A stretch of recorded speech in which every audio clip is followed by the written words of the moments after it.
뭘 바꿔주세요 라고 했을 때 대응력은 빔이 훨씬 더 낫지 않아요?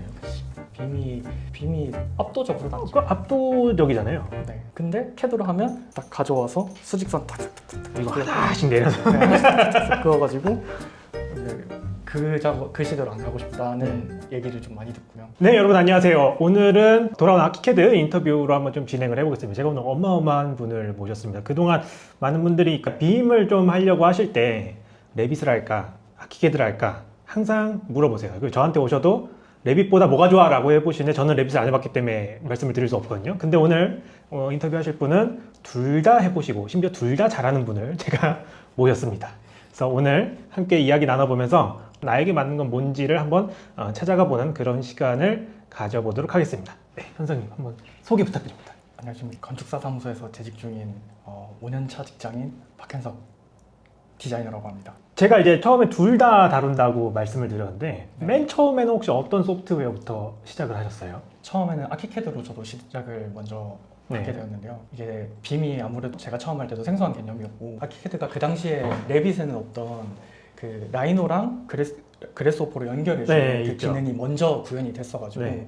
그래서 저는 이제 라이노 기반으로 작업을 하는데 빔도 써보고 싶다 그래가지고 아키캐드를 먼저 시작하게 됐고요. 그걸 학교 때 네, 한 거예요? 학생 때부터 시작을 해서 네. 프리랜서로 일을 조금씩 하면서 좀 수련을 했던 것 같습니다. 그럼 이제 궁금한 거는 네. 한 학년에 몇 명 정도 계셨어요 혹시? 저희가 1학년 때 50명으로 시작해서 네. 점점 줄어서 한 30명 정도. 그렇죠. 보통 건축가 그 정도 인원으로 가는데 그 중에서 유일하셨나요? 아키캐드는 유일했습니다. 레빗은 있었어요? 레빗은 한 명 정도? 야. 네. 40명이라고 하면 2명이니까 빔은 5%. 예. 그럼 친구들이 어쨌든 레빗 한 분 계시고 아키캐드 한 분 계셨으니까 네. 약간 그 친구들이 너 이거 왜 쓰냐? 이거 뭐냐? 부터 이걸 굳이 써야 돼? 뭐 이런 별별 얘기가 다 나왔을 것 같은데 네, 맞아요. 뭐 어땠나요 반응이? 제가 처음 시작한 게 18년도쯤이었으니까요. 네. 아키캐드라는 프로그램을 들어본 사람도 없다 보니까 이게 왜 하냐부터 시작해서 빠르냐? 그리고 뭐가 네. 더 낫냐? 네. 나도 알려줘. 각종 그걸 질문들을 네. 세도했었거든요. 근데 저는 그렇게 대답했어요. 저는 라이노랑 그래스호퍼로 연동해서 네. 좀 비정형적인 거 한번 살짝 보여주고 이게 바로 도면이 된다 한번 보여주면 납득이 바로 되네. 요런 것도 할 수 있다 먹을들아. 약간 마법을 바로 보여줘요. 네. 반응은 어땠나요? 반응은 그 당시에 생각보다 네. 이거 내가 캐드로 해도 되는데가 많았고요. 아 진짜요? 네, 그때는 아무래도 BIM이 활성화가 많이 더 안 됐을 때인지는 모르겠는데 네. 생각보다 반응이 그렇게 막 나도 알려줘가 많이 없었어요. 그럼 뭐 그때도 그렇고 지금도 그렇지만 그때도 그냥 내가 쓰는 거를 쓰겠다. 저는 지조 있게 갔죠. 그럼 이제 학교 때 그렇게 전파를 하시려는데도 안 되고 네. 어쨌든 그렇게 졸업을 하시고 사회로 나와서 업무를 보시는 거잖아요. 네, 맞습니다. 업무도 아키캐드를 쭉 봐오셨던 거네요, 그러면? 아키캐드로 업무는 사실 네. 제가 졸업하기 전에 프리랜서로 일을 한 기간이 있는데 네. 그때 실시 설계 프로젝트 하나랑 네. 현상 공모 프로젝트 2개를 네. 아키캐드로 한번 했었어요. 약간 그때 저랑 일을 하셨던 분은 굉장한 도박을 하신 거예요. 왜요? 왜냐면 검증도 안 된 프로그램을 졸업도 안 한 친구가 와가지고 네. 일을 하겠다고 하는데 심지어 아키캐드라는 걸로 하겠다고 막 꿈틀꿈틀대니까 네. 엄청난 도박을 하셨던 거죠. 그래도 뭐가 됐든 이게 성과물만 잘 나오면 사실 프로의 세계에서는 그렇죠. 되잖아요. 성과물이 잘 나오셨던 것 같은데. 그때 성과물은 사실 지금 보면 너무 네. 아쉬운데 그 당시에는 그 정도 시간에 그 정도 지식으로 네. 그 정도 결과물을 만들어냈다는 거가 되게 만족스러워하긴 했어요. 그럼 그분은 그 이후엔 사용을 하셨나요? 아니요. 똑같이 스캐드로 그때 아키캐드를 사용하시면서 큰 효용을 좀 느끼셨을 것 같은데 네. 어떤 기능 아니면 뭐 워크플로우 여기에서 좀 만족을 느끼셨는지 궁금합니다. 저는 그때 실시 프로젝트를 하나 했던 거는 학교를 리모델링해서 아이들의 문화 공간을 만드는 프로젝트를 하나 했었는데 사실 인테리어에 가까운 프로젝트였어요. 그래서 기존 건축물이 있고 철거하는 부분이랑 그리고 새로 덧대는 부분들, 리모델링하는 부분들을 이제 구분해서 표현하는 게 중요했고 그리고 실측한 것들을 정확하게 도서화하는 것도 중요했는데 그렇죠.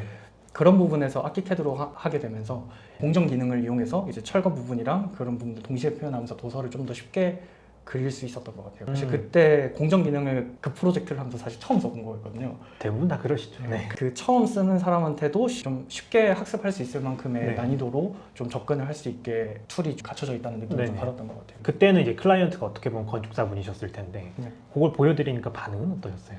그때 반응은 이거 우리가 하면 모델링하고 도면 그리고 막 네. 이게 뭐 2, 3일 걸릴 건데 그거를 금방 하네? 그러면 이것도 해줄래? 일을 빨리 끝내면 일이 줄어들지 않고 더 많이 오는 경험을 그때 했던 것 같아요. 아, 그런. 그렇죠. 그다음에 이제 좋게 얘기하면 생산성이 굉장히 높아진다. 그 제가 그때 아쉬웠던 거는 건축적인 지식 조금만 더 있으면 네. 생산성을 더 끌어올릴 수 있겠구나 음. 비밀로 그런 생각을 좀 하긴 했던 것 같아요. 알겠습니다. 그럼 그 이후에도 쭉 아키캐드를 사용하셨었나요? 그 이후로 그 3개 프로젝트를 끝내고는 네. 이제 서울로 오면서 네. 이제 일반적인 건축사 사무소에 들어가서 네. 빔을 하지 않는 곳에 들어가게 됐어요. 그래서 그때 잠깐 중단을 하고 이제 개인적으로 그냥 뭐 모델링이라든지 그 의뢰 오는 것들만 처리해 주다가 네. 이제 그 회사에서도 뭔가 BIM을 도입하자 이런 움직임이 또 보이는 거예요. 네. BIM 하는 사람들은 놓치지 않거든요. 바로 물어서 네. 빔 할 수 있다. 지금 저는 아키캐드를 써봤고 원하시면 레빗도 할 수 있다라는 네. 그 부딪힘을 시작을 했죠. 그래서 그 저희한테 파일럿 프로젝트 기간을 줬어요. 네. 그 이거를 검증하고 테스트해 볼 수 있는 기간. 그래서 그거를 한 달 정도 주셨는데 한 달 동안 아키캐드랑 레빗으로 그 똑같은 그 기본 네. 계획 수준의 도서를 그거를 이제 만드는 작업을 혼자 하면서 네. 이제 그거를 보여주고 이렇게 할 수 있어요, 이렇게 할 수 있어요, 이렇게 가면 좋을 것 같아요.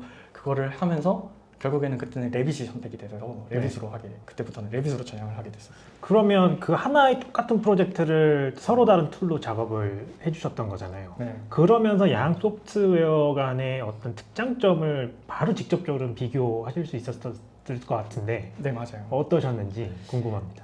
일단 저는 아키캐드의 좀 매력적인 기능이라고 생각하는 게 마키 툴이랑 네. 그리고 마법봉 기능을 마법봉. 되게 선호하는 완전, 편인데 네. 예. 진짜 마법봉 하면 이제 딱 잡히잖아요. 잡히는 그것도 네. 신기하고 그리고 마키 툴로는 어떤 모양으로 모델링을 하던 간에 어떤 모양으로든 막 잘라볼 수 있으니까 이거는 혁명적이다. 그런 되게 특별한 기능이다. 많은 분들이 그걸 직관적이라고 또 표현을 해주시는 것 같더라고요. 네, 되게 직관적으로 작동을 하는 것 같아요. 네. 그래서 뭔가 변경이 있을 때도 마키 툴로 그냥 드래그해서 바로 옮기면 되고 그렇죠. 그런 것들이 되게 유용하게 느껴졌는데 근데 레빗은 그런 마키 툴이라든지 마법봉 기능은 없는 대신에 네. 좀 반대로 구속 조건이라는 것들을 사용하게 돼요. 이 객체와 이 객체 간의 관계를 정의를 해서 잠궈둘 수 있거든요. 네. 여기 기준선에서 뭐 1000 정도 떨어진 곳에 자물쇠를 걸어 놓으면 이 선이 움직일 때 1000 간격으로 같이 계속 움직이는 거예요. 마키 툴은 없는데 이런 것들을 활용해서 마키 툴에 좀 비견될 수 있는 그런 기능으로 좀 쓸 수 있었던 것 같아요. 그런 기능들이 조금 비교가 됐었고 그리고 도면화 부분에서 아키캐드가 월등히 낫다는 걸 어떤 부분에서요? 느꼈는데요. 네. 이게 아키캐드 같은 경우는 재질이 이렇게 있으면 네. 여기 선, 그리고 마구리면 네. 선들도 다 컨트롤을 할 수 있잖아요. 그렇죠. 근데 레빗은 그게 안 돼요. 그럼 어떻게 해요, 그거를? 레빗은 그 재질 단위보다는 객체 단위의 컨트롤을 하게끔 해요. 그래서 재질별로 설정을 하는 게 아니라 크게 그 예를 들면 뭐 마감재, 단열재, 부조체 그 몇 가지의 벽체나 슬라브의 구성 요소들이 있잖아요. 그런 구성 요소 기능에 따라서 선 구분을 하게끔 되어 있고 아키캐드랑은 조금 다른 방식으로 이제 작동을 하게 되는 게 좀 어렵고 제한적이에요. 아키캐드는 재질별로 이제 조절하다 보니까 내가 원하는 조합을 하면 그에 따라서 이제 자동적으로 선 두께들이 이제 지정이 되는 그렇죠. 반면에 이게 기능을 잘못 설정하거나 뭐 구조체, 벽체 이제 좀 얇게 표현하고 싶은 그런 게 전혀 안 되거든요.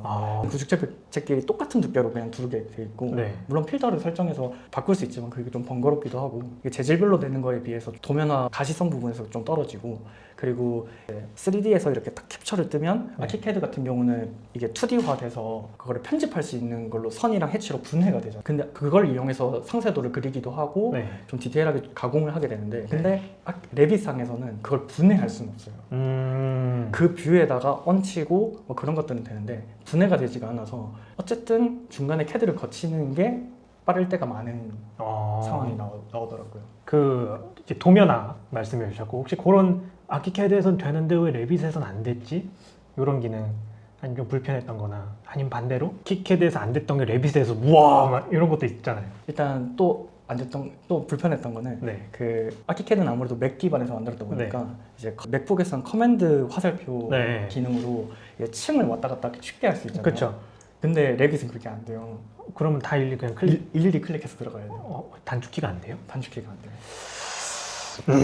그래서 이게 그 층 간의 도면을 똑같이 레이어링해서 보고 싶을 때 커맨드 화살표로 층을 왔다 갔다 하면 이제 빠르게 같은 자리에서 변하니까 그것도 볼 수 있는 데다가 아키캐드는 그 트레이싱 기능으로 네. 다른 층의 도면 또는 다른 뭐 인면도 단면도를 그렇죠. 깔아놓고 이제 볼 수 있다 네. 보니까 그게 좀 더 입체적인 검토가 한 번에 확 되는데 레빗은 트레이싱 기능도 없고 층 간의 이동도 안 되다 보니까 그래요? 그게 그래서 저는 아키캐드를 먼저 하다가 이거를 레빗을 쓰니까 이게 머릿속에서 3차원적인 생각이 아키캐드를 쓸 때보다 좀 더 떨어지는 거예요. 조금 더 네. 상상력에 의존을 해야 되고 조금 더 그 까막눈인 상태로 네. 그러니까 확실하게 파악하지 못하는 상태로 이거를 데이터를 가공을 해야 되는 경우들이 조금 더 많았던 것 같아요. 그런 게 안 되는 게 있었고 반대로 레빗에서 좀 잘 활용했는데 아키캐드에서 좀 이런 거 되면 좋겠다고 싶었던 거는 레빗에서는 디멘션이 네.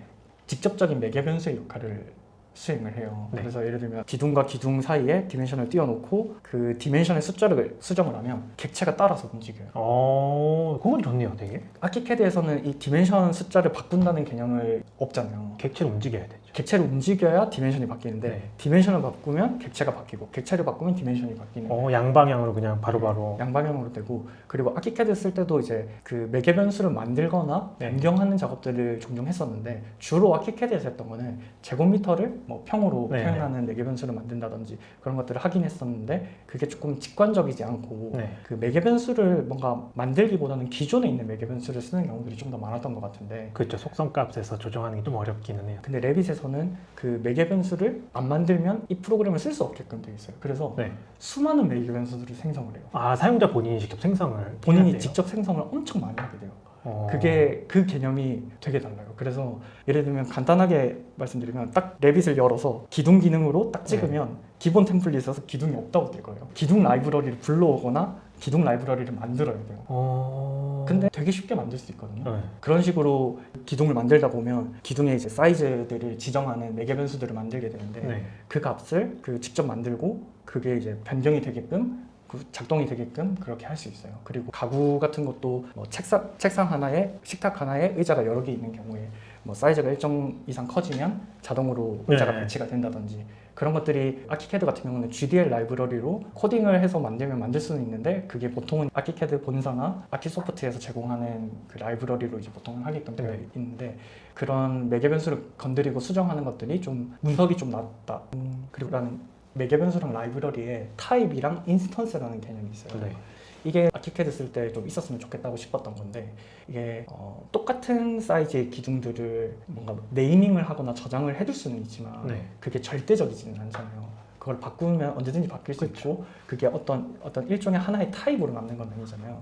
근데 레빗에서는 이 타입이라고 하는 것들을 지정을 하면 같은 타입 길이는 무조건 똑같이 움직여요.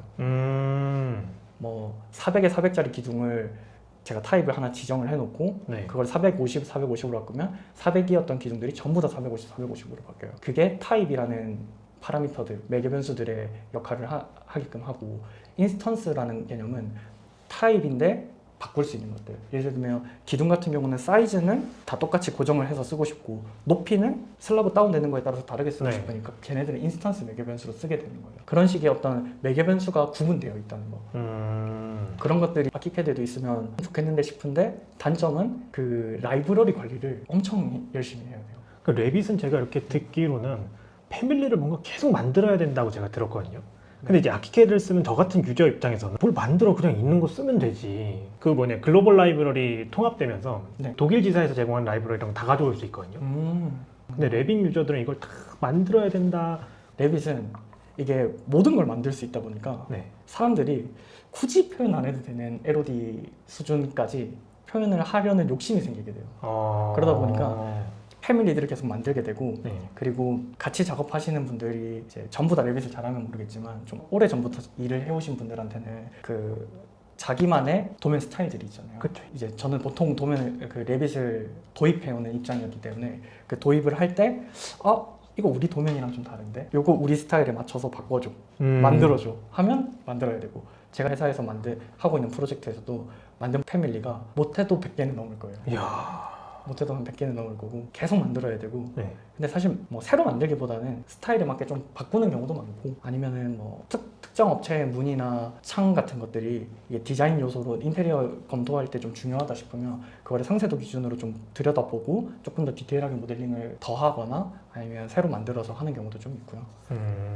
그런 식의 좀 작동을 하는 것 같아요. 그리고 가끔 라이브러리를 엄청 기깔나게 만들어 놓으면 네. 그 라이브러리를 이용해서 엄청 시간 단축이 되는 경우들이 가끔 있어요. 검토 단계에서는 아키캐드에서는 영역 도구인가요? 존. 존 도구에 마크가 붙잖아요. 네. 뭐 면적 정보라든지 그 실에 대한 정보들 그것들을 레빗에서는 그 태그라고 네. 저희는 부르는데 그 마크를 되게 다양하게 만들어 둘 수 있어요. 근데 그거를 뷰마다 좀 다르게 설정을 해놓고 어떤 뷰에서는 면적이 더 중요하면 면적에 대한 설명을 좀 하고 어떤 뷰에서는 뭐 다른 걸 한다든지 층고가 좀 중요하면 천장고에 대한 설명을 좀 더 붙인다든지 그런 식으로 해서 쓸 수 있는 경우들이 있고 그리고 아키캐드에서도 잘 안 되는 걸로 알고 있는데 다중지시선 그 단면도에서 그 재료를 네. 뽑을 때 그 요거 꼬다리 나오는 거. 꼬다리 네. 여러 개 나오는 네. 게 아키캐드에서도 아마 안 되는 걸로 그게 그 한국 그 디시선 스타일로 안 나와요. 레빗에서는 그거를 연출할 수 있거든요. 저는 개인적으로 그렇게 연출하는 거를 별로 안 좋아하긴 해요. 아키캐드도 그렇고 레빗도 그렇고 두 개의 툴 다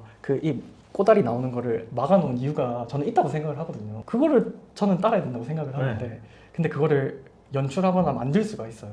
확실히 그렇게 하면 도면이 좀 깨끗해져요. 저는 그 전까지는 그 방법을 몰랐다 보니까 지시선을 그냥 여러 개 이렇게 뽑았거든요. 네. 근데 그게 도면을 좀 차지를 많이 하기도 하고 스케일을 좀 많이 튀겨야 되기도 하고 맞아요. 좀 번거로웠는데 근데 그렇게 한 뒤로는 이제 어쨌든 도면을 검수해 주시는 저보다 높은 상사분의 만족도 네. 이루어드리고 도면 자체도 좀 깔끔해지니까 스스로도 조금 더 만족스럽기도 하고 행복할 수 있어요. 그러면 지금 주 업무는 레빗으로 하고 계신 건가요? 네, 주 업무는 레빗으로 하고 있는 중. 회사에서는 그러면 그 레빗 통칭해서 BIM 소프트웨어를 어느 정도나 지금 사용하고 계세요? 지금 한 절반 정도 인원이 지금 네. 사용하고 있는 중인 것 같아요. 그러면 아무래도 빔을 달을 수 있는 분들의 몸값이 더 높겠네요. 그거는 제가 그러고 싶습니다. 왜냐하면 이제 두 개 다 하실 수 있는 분이랑 하나만 하실 수 있는 분은 차이가 있어야죠, 시장에서. 그러면 그 아무래도 생산성은 아까 말씀해 주셨는데 이렇게 보실 때 확실히 그 BIM 팀에서 내는 성과물의 속도나 그런 게 조금 더 빠르다고 느끼시나요? 이게 비교 기준을 네. 어떻게 보느냐에 따라서 좀 다르긴 한데 이게 건축 그 실무를 하다 보면 도서를 그려보면 다 그린다, 다 그렸다라는 개념이 사실 좀 존재하기 힘들잖아요. 없죠. 그냥 난 이 프로젝트는 돈을 이만큼 받았으니까 여기서 끝내자. 그런 경우들이 많고 네. 보통 속도 그래프를 그리면 네. 캐드는 조금 균일하게 그냥 이렇게 직선으로 쭉. 네, 쭉 그냥 꾸준하게 가는 편인 것 같아요. 근데 그 레빗 같은 경우는 초반이 조금 느려요. 초반에 세팅해야 될 게 좀 많나요? 네, 초반에 좀 세팅해야 되는 것들이 좀 있다 보니까 처음이 조금 느린데 금방 따라잡아서 약간 제2형으로 이제 속도를 좀 내긴 시작하거든요. 근데 그러면서 후반부에 달라지는 거는 아웃풋 결과물의 총량 자체가 좀 네. 달라져요. 어떻게 달라져요? 이게 아무래도 도서를 반복해서 그리는 작업들을 줄여주고 네. 그리고 간단하게 스타일만 바꿔서 다른 뷰들을 생성할 수 있다 보니까 뭐 단면도 쉽게 그냥 끊고 싶은 대로 그냥 막 끊어서 그리고 캐드로 할 때는 뭐 확대를 그렇게 많이 안 그리는 경우에 레빗에서는 그냥 확대 도서 그냥 이거 잘 안 보니까 확대 도서로 넣자 확대 도서 저 축척 왔다 갔다 하는 게 부담이 없잖아요. 그냥 막 할 수 있으니까 네.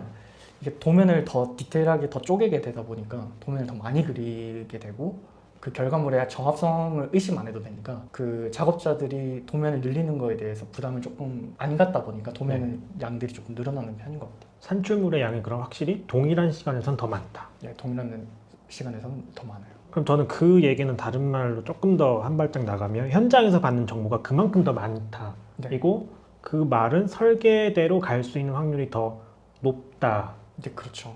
여기서 하나 더 나아가면 도면에 있는 줄 몰랐다라는 그 얘기가 안 나올 수 있다잖아요. 그렇죠. 가장 어이없는 얘기잖아요, 그게. 네. 이제 여기서부터는 그 지식의 싸움이 돼야 되거든요. 네.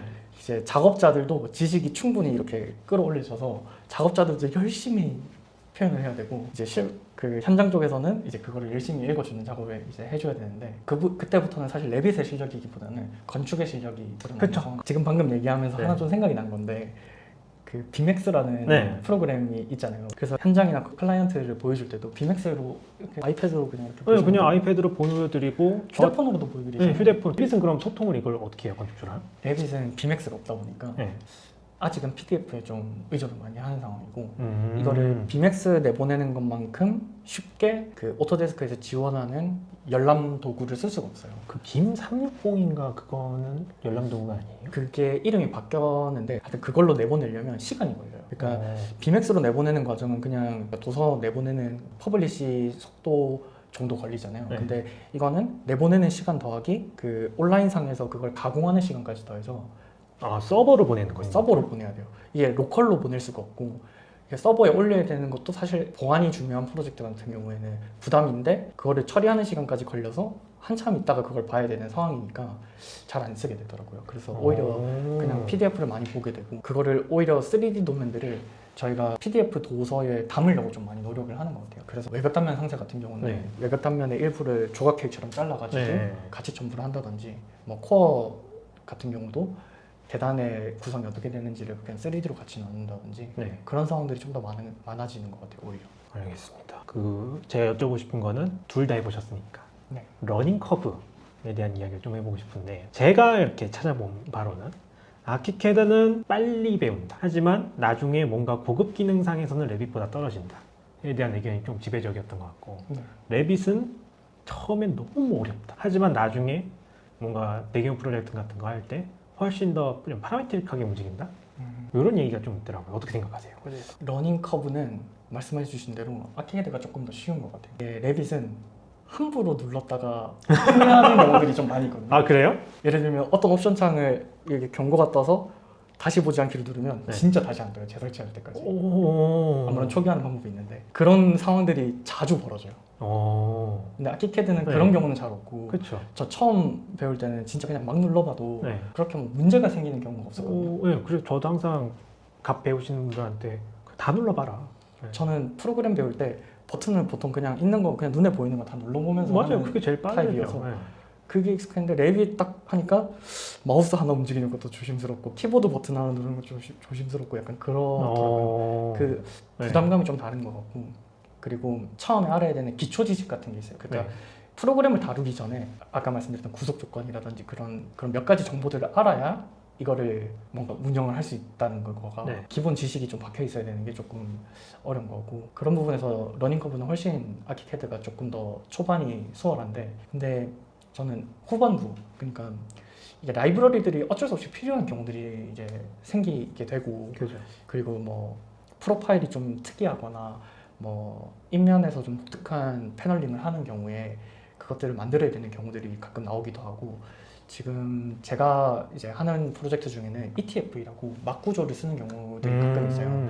그런 것들을 3차원에서 이제 아키캐드로 표현하려면 일단 머리부터 이제 아파오거든요. 그래서 그런 경우에는 제가 예전에 아키캐드 쓸 때 했던 방법은 그냥 그래스오프랑 연동이 되니까 라인옥 연동해가지고 S 덩어리 만들어서 얹혀놓고 어차피 그걸 모두 다 다룰 수 있을 필요는 없으니까 그 수정하는 사람이 한 사람만 붙어 있어도 그 프로젝트는 굴러가지 않을까 그런 식으로 그 프로세스를 짰었는데 이제 라이브러리 단계를 이제 손을 봐야 되는 경우까지 가면 그때는 접근이 만만치 않더라고요. 이게 GDL 라이브러리를 다루는 게 너무 어렵고 그거를 이제 다 코딩으로 다 제어를 해야 되는 것도 좀 어렵고 그래서 그런 부분들이 후반부에서는 좀 다르게 느껴지는 것 같아요. 그러면 저희 시청자분들이 궁금해할 만한 거는 쭉 두 소프트의 장단점을 쭉 비교를 해주셨잖아요. 팀 단위에서 좀 필요하신 분도 있을 테고 이제 막 개업을 시작해서 내 영토를 좀 넓혀가고자 하시는 분들도 계실 것 같거든요. 네. 여기서 각자 상황마다 좀 추천하시는 프로그램이 다를까요? 공동 작업을 네. 저는 레빗으로 더 많은 경험을 쌓아왔다 보니까 솔직히 저는 레빗을 추천드리고 싶지만 네. 아키캐드에서 매력적인 부분은 그 권한 설정을 좀 다양하게 할 수 있잖아요. 네. 예를 들면 누군가는 이거를 손을 안 대게 네. 손을 못 대게 했으면 좋겠어라는 보기만 해. 라는 그런 권한 설정을 한다든지 그런 것들이 필요할 때가 있거든요. 네. 예를 들면 그리드 같은 경우에 진짜 막 복잡한 그리드가 있는데 그거 누가 하나 살짝 옮겨 놓으면 그때부터 지옥이거든요. 다 바꿔야 되고 그리고 뭐 그런 상황들이 생기는데 그런 거를 묶어둘 수 있다는 거에서 아키캐드의 좀 장점인 것 같고 그 아키캐드는 좀 관리하거나 네. 뭔가 규칙을 좀 정해놓는 게 라이브러리 좀 편하다. 어떻게 보면 소규모 팀에 조금 더 어울리겠네요. 아무래도 그럴 수 있을 것 같아요. 그럼 다른 주제 넘어가서 회사 내에서 빔 교육, 레빗 교육도 같이 하신다고 하셨잖아요. 네. 캐드로 작업을 해오시던 분들을 대상으로 교육을 진행하실 텐데 네. 그분들이 BIM으로 전환할 때 가장 어려워하는 개념? 혹시 어떤 게 있어요? 좀 어려워하는 게 뭔가 하나 그리고 나면 특성창을 보는 습관이 네. 계속 들어있어야 되는데 BIM에서는 뭐 벽체를 하나 그려도 내가 원하는 정보들이 다 제대로 기입되는지 그냥 무의식적으로 특성창을 보고 그 약간 운전할 때 그 사이드 그 백미러나 이런 걸 그렇죠. 항상 보듯이 그냥 습관적으로 그게 보죠. 습관적으로 되는 거거든요. 네. 근데 그게 캐드를 쓰다가 넘어오시는 분들은 그게 습관이 안 돼 있다 보니까 네. 그걸 잘 안 봐요. 그래서 벽체가 다른 데 막 걸려 있고 어... 막 기둥이 아래로 막 네. 박혀 있고 그런 경우들이 가끔 생기는데 그런 부분은 사실 저는 그냥 직접 겪어보게끔 하거든요. 그거를 몇 번 겪다 보면 아 특성창을 봐야 되는구나. 그거를 한 보통 한 10번에서 20번 정도 경험하면 네. 익숙해지더라고요. 음... 그런 부분들이 제일 좀 어려워하는 것 같고. 그러면 이제 그렇게 배우신 분들이 현재 이제 작업에 쓰실 텐데 네. 그분들이 후기 같은 게 좀 있을 것 같아요. 후기 중에 하나는 네. 다시 단면 그리는 시대로 안 가고 싶다. 네. 이제 BIM을 하면 이제 단면을 그리는 단계가 없고 단면을 정리를 하는 거잖아요. 평면을 이렇게 하면 네. 나 단면 여기 볼 거야. 네. 하면 쭉 나오고 근데 캐드로 하면 딱 가져와서 수직선 탁탁탁탁 이거 하나씩 내려서 하나씩 탁탁탁 그어가지고 이제 그 시대로 안 가고 싶다는 얘기를 좀 많이 듣고요. 말씀 주신 거에서 다 조금 보강하면 그거 만들 시간에 다른 계획도 하나 더 그리는 게 사실 더 낫잖아요. 그게 훨씬 더 많은 정보를 현장에 전달해 줄 수 있는 거고. 또 더 한 발짝 얘기하면 평면을 해서 단면은 그냥 부수적인 성과물로 나오고 3D 모델을 조금 더 잘 관리하는 게 낫다. 이게 캐드로 할 때는 이게 모두 다 캐드를 잘하고 모두 다 모델링을 잘하는 게 아니다 보니까 예를 들면 캐드를 속도 빠른 사람이 하다 보면 누군가가 모델링하는 지원팀이 붙어서 모델링을 후딱 해주고 한번 검토하고 캐드 또 수정하고 모델링 또 팀 붙어가지고 수정하고 후딱 보고 약간 그런 프로세스를 저도 많이 겪었거든요.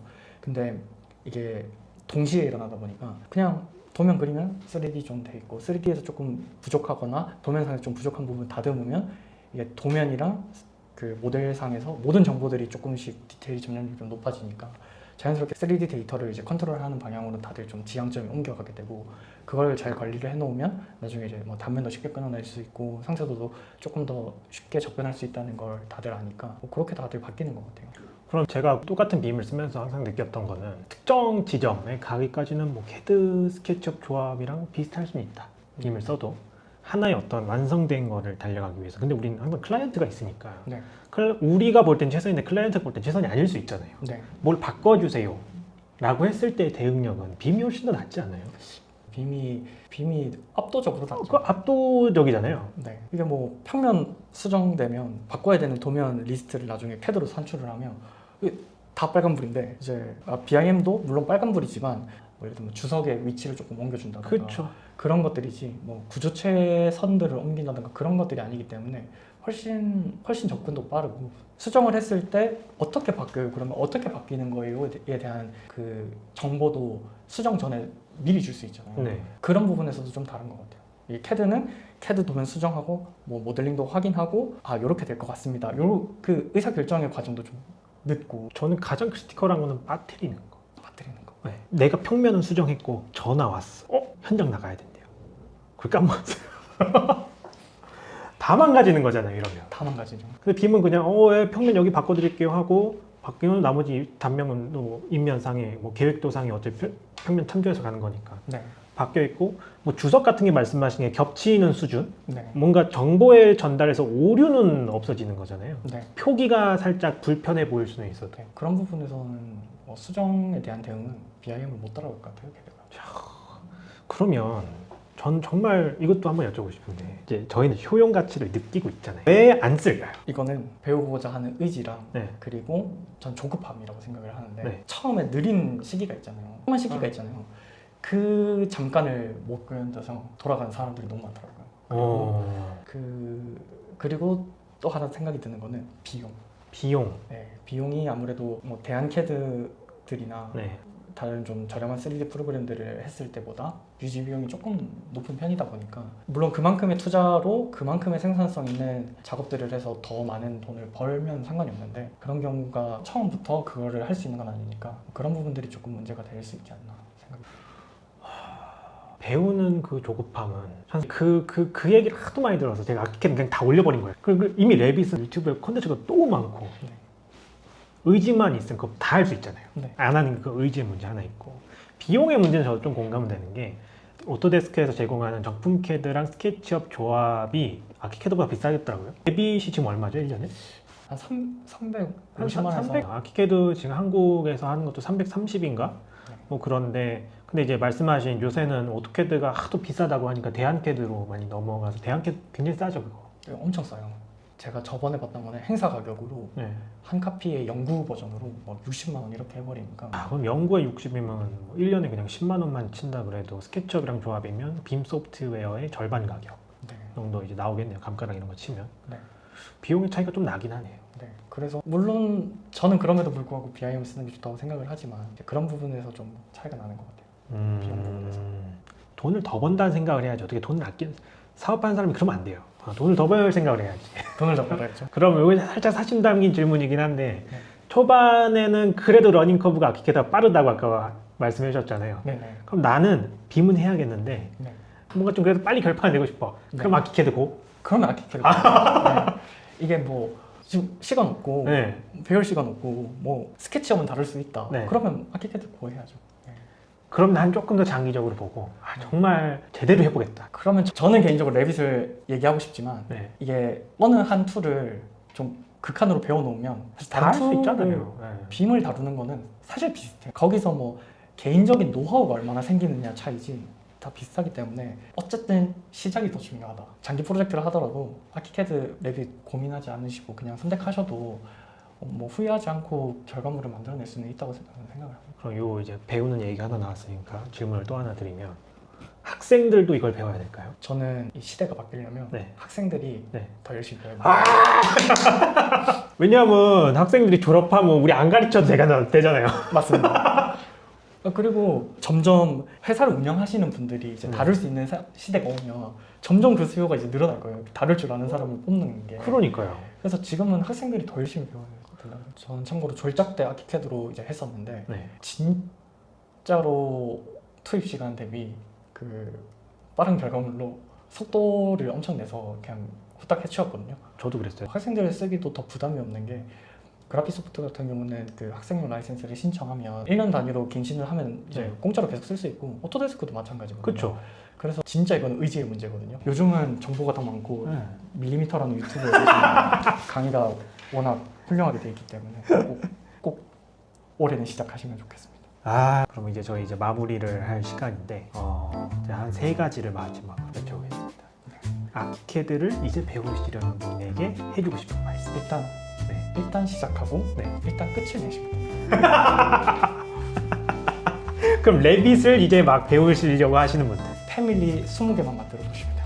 예. 마지막으로 빔을 시작하고 싶은 학생들에게 밀리미터를 구독하시면 혹시 일반 청중에게 하고 싶으신 말씀 있으면 하시고 끝내겠습니다. 네, 지금 빔 도입이 된다 하지만 아직 좀 많이 늦은 상황인데 그렇죠. 다들 그래도 좀 많이 시도해봤으면 좋겠고 그 시도하는 거 자체로도 되게 매력적인 부분들이 많을 거거든요. 배우는 것도 많을 거고 건축적인 지식도 생각보다 많이 정리가 돼요. 그래서 이게 그냥 별도의 다른 도구를 배운다기보다는 건축적인 것도 좀 정리한다고 생각을 하고 접근을 하시면 시간 낭비라기보다는 좀 더 쉽게 접근하실 수 있으니까 언제든지 투자하시고 언제든지 도전하셨으면 좋겠습니다. 네. 그래서 오늘 긴 시간 레빗과 아키캐드 두 방면에서 모두 장인이 지현성님 모셔보시고 프로그램 비교해가면서 각각의 장단점, 그 다음에 어떤 특징이 있는지 한번 알아봤습니다. 오늘 인터뷰는 여기까지 진행하고요. 저희는 다음에 더 좋은 콘텐츠로 찾아오겠습니다. 안녕!